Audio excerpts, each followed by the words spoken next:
Les vraies histoires et origines noires de ces 5 films Disney. Toutes les petites filles ont un rêve, devenir une princesse, et plus précisément une princesse Disney. En même temps, qui ne voudrait pas devenir une princesse Disney ? Elles sont belles, elles ont des cheveux brillants, de belles robes et parfois des pouvoirs magiques. Cependant, pour chacune des histoires Disney de cette vidéo, vous allez voir qu'il y a 2 côtés. Un côté magique et un côté bien plus sombre.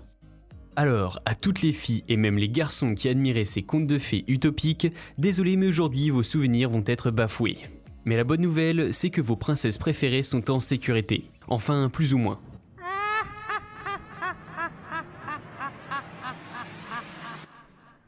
Bien sûr, nous n'allons pas oublier vos personnages préférés, Pinocchio et Winnie l'ourson. Eux aussi vont passer la casserole. Main en l'air et main en bas, ça ouvre l'estomac. Au pas, tirez bien, ça vous donne très faim. C'est parti pour les vraies histoires et origines noires de ces films Disney. 1. Cendrillon. L'histoire que nous connaissons tous est la suivante. La maman de Cendrillon meurt. Son père, lui, se marie à une méchante femme qui a elle-même 2 filles ennuyeuses, méchantes et stupides. Après la mort de son père, Cendrillon devient la femme de ménage de la maison. Elle découvre alors qu'elle a une marraine, qui est autre qu'une fée.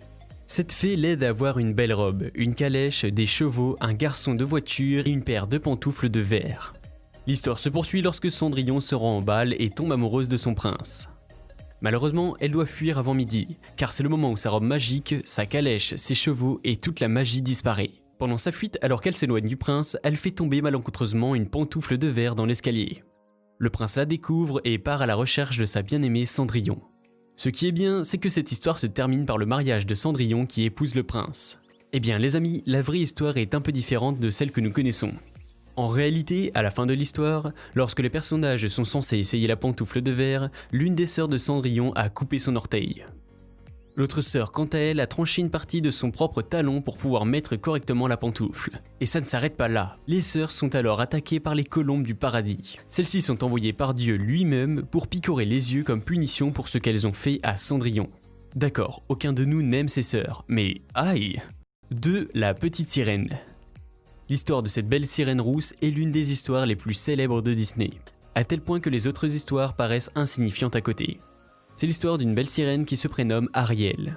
Elle est la 7e fille du roi Triton et de la reine Athéna. Comme dans toute belle histoire de princesse, elle tombe amoureuse du prince Eric, qu'elle a sauvé d'un naufrage. Après avoir passé un accord avec une sorcière et surmonté beaucoup de difficultés, elle obtient enfin des jambes de la part de son père et épouse le prince Eric. Cependant, la vraie version est un peu plus tordue. Selon le vrai récit, Ariel ne souhaitait pas seulement avoir des jambes parce qu'elle était amoureuse du prince, mais aussi parce que les sirènes n'allaient pas au paradis. Pour aller au paradis, elle devait devenir humaine. Dans le vrai récit, le prix à payer pour utiliser ses jambes était lourd à porter. En effet, à chaque fois qu'elle faisait un pas, elle avait l'impression de marcher sur des lames de couteau.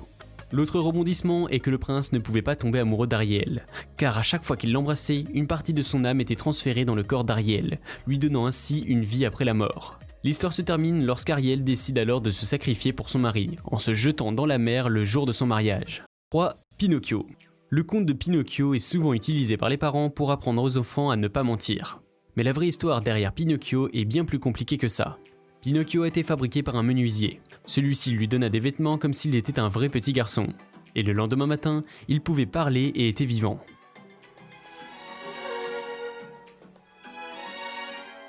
À la fin de l'histoire que nous connaissons, Pinocchio se transforme en un véritable être humain et vécut heureux pour toujours avec son créateur.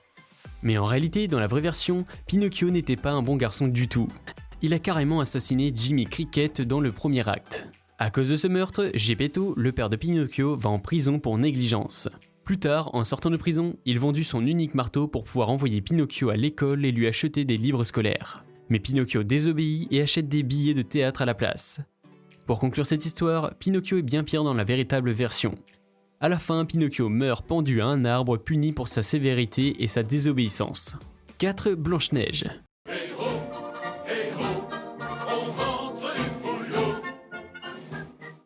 L'histoire de cette belle princesse aux cheveux noirs et de sa belle-mère essayant de la tuer a également un autre côté bien plus choquant mais vrai. Selon la version de Disney, c'est l'histoire d'une belle princesse nommée Blanche-Neige qui vit avec sa belle-mère après la mort de son père. Son père lui a toujours appris à être juste.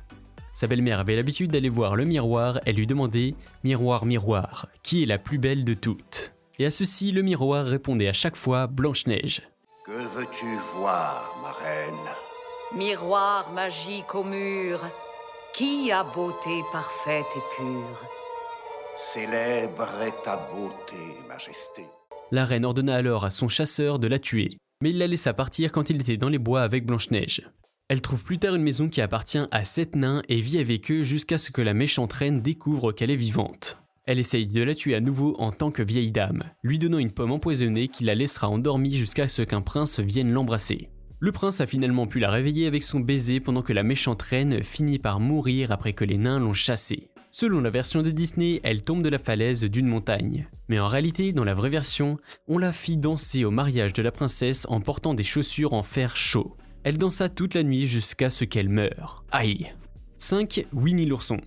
Ce conte nous raconte l'histoire d'un groupe d'animaux qui étaient tous amis et vivaient ensemble dans la jungle avec leurs amis humains. Jusqu'ici, dans la version de Disney, cela semble assez mignon. La réalité est quant à elle assez tordue et dérangeante. En effet, chaque personne du film a en réalité une maladie mentale. Commençons par Winnie l'ourson. On dit que Winnie a un trouble de l'attention, fait de l'hyperactivité et a un trouble obsessionnel compulsif.